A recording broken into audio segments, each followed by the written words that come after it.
আসসালামু আলাইকুম বন্ধুরা, কেমন আছেন সবাই? আশা করি সকলেই অনেক অনেক ভালো আছেন। গতকাল মাদকদ্রব্য নিয়ন্ত্রণ অধিদপ্তরের সিপাই পদের মাঠ পরীক্ষার ফলাফল কিন্তু প্রকাশ করা হয়েছে। তো যে সকল প্রার্থীরা এই সিপাই পদের মাঠ পরীক্ষায় উত্তীর্ণ হয়েছেন তাদের জন্য রইল অনেক অনেক দোয়া ও শুভকামনা। তো এখন কিন্তু আপনাদেরকে লিখিত পরীক্ষায় অংশগ্রহণ করতে হবে।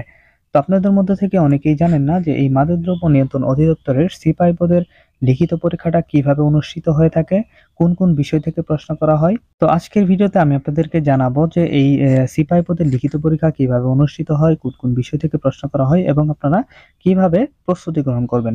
সো বুঝতেই পারছেন যে ভিডিওটি কতটা গুরুত্বপূর্ণ হতে চলেছে।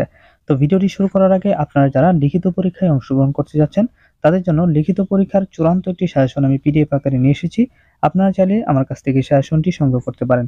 আশা করি এই সাজেশনটি পড়লে আপনারা লিখিত পরীক্ষায় খুব ভালো একটি ফলাফল করতে পারবেন। তো এই চূড়ান্ত সাজেশনটি পেতে স্ক্রিনে দেওয়া নাম্বারে রকেট, বিকাশ বা নগদে নামমাত্র মূল্য 40 টাকা সেন্ড মানি করে হোয়াটসঅ্যাপ অথবা ইমোতে মেসেজ করলেই আমি আপনাদেরকে এই চূড়ান্ত সাজেশনটি পাঠিয়ে দিব। তো যাই হোক ভিউয়ার্স, মূল আলোচনায় ফিরে আসি। বন্ধুরা, আপনারা যারা এই মাদকদ্রব্য নিয়ন্ত্রণ অধিদপ্তরের সিপাই পদের মাঠ পরীক্ষায় উত্তীর্ণ হয়েছেন তাদের মধ্যে অনেকেই জানেন না যে এই সিপাই পদের লিখিত পরীক্ষাটা কিভাবে অনুষ্ঠিত হয় এবং লিখিত পরীক্ষায় কোন কোন বিষয় থেকে প্রশ্ন করা হয়। তো আপনারা মনে রাখবেন যে এই মাদকদ্রব্য নিয়ন্ত্রণ অধিদপ্তরের সিপাই পদের লিখিত পরীক্ষাটা কিন্তু এমসিকিউ পদ্ধতিতে হয়। আপনারা যারা গত বছর অর্থাৎ বিগত সালে যারা এই মাদকদ্রব্য নিয়ন্ত্রণ অধিদপ্তরের সিপাই পদে আবেদন করেছিলেন বা যারা লিখিত পরীক্ষায় অংশগ্রহণ করেছিলেন তারা হয়তো জানেন যে তাদের পরীক্ষাটা কিন্তু এমসিকিউ পদ্ধতিতে অনুষ্ঠিত হয়েছিল। তো আপনাদের মধ্য থেকে যদি কেউ থাকেন যে আপনারা বিগত সালে এই সিপাই পদের লিখিত পরীক্ষায় অংশগ্রহণ করেছিলেন, তারা অবশ্যই একটু কমেন্ট করে জানিয়ে দিবেন যে আপনাদের লিখিত পরীক্ষাটা কিভাবে অনুষ্ঠিত হয়েছিল।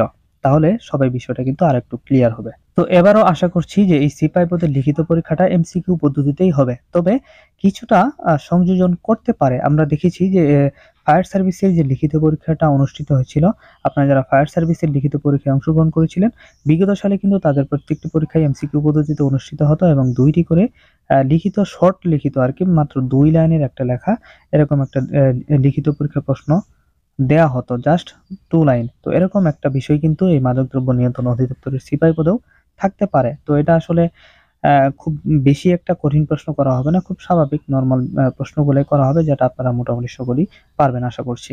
তো বন্ধুরা, এখন আসি যে এই লিখিত পরীক্ষায় আপনাদেরকে কোন কোন বিষয় থেকে প্রশ্ন করা হবে। তো সাধারণত এই মাদকদ্রব্য নিয়ন্ত্রণ অধিদপ্তরের সিপাই পদের লিখিত পরীক্ষায় ৪ টি বিষয় থেকে প্রশ্ন করা হয়। যেমন বাংলা, ইংরেজি, গণিত এবং সাধারণ জ্ঞান। তো এই ৪ টি বিষয়ের বাইরে কিন্তু আপনাদেরকে কোথাও থেকে প্রশ্ন করা হবে না। তো আপনারা যদি এই ৪ টি বিষয় খুব ভালোভাবে পড়তে পারেন তাহলে কিন্তু লিখিত পরীক্ষায় খুব সহজেই উত্তীর্ণ হতে পারবেন। তো এই ৪ টি বিষয় আপনারা কোন কোন বইগুলো পড়বেন সেগুলো বলে দিচ্ছি। তো যেহেতু এটা এসএসসি পাশের একটা চাকরির আবেদন, তো এখানে আপনাদেরকে কিন্তু এসএসসির যে নিচের বইগুলো রয়েছে সেখান থেকে কিন্তু প্রশ্ন করা হবে। সাধারণত নবম, দশম শ্রেণীর যে পাঠ্য বইগুলা রয়েছে সেখান থেকেই কিন্তু মূলত এই প্রশ্নগুলা করা হয়। নবম, দশম এবং অষ্টম শ্রেণীর যে বইগুলো রয়েছে।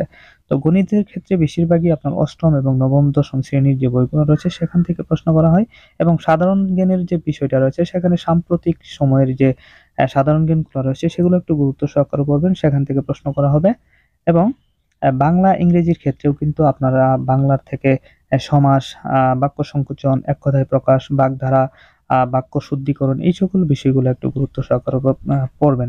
ইংরেজির জন্য আপনারা গ্রামারটা একটু মনোযোগ সহকারে পড়বেন, পাশাপাশি সিনোনিম, অ্যান্টোনিমগুলোও পড়বেন।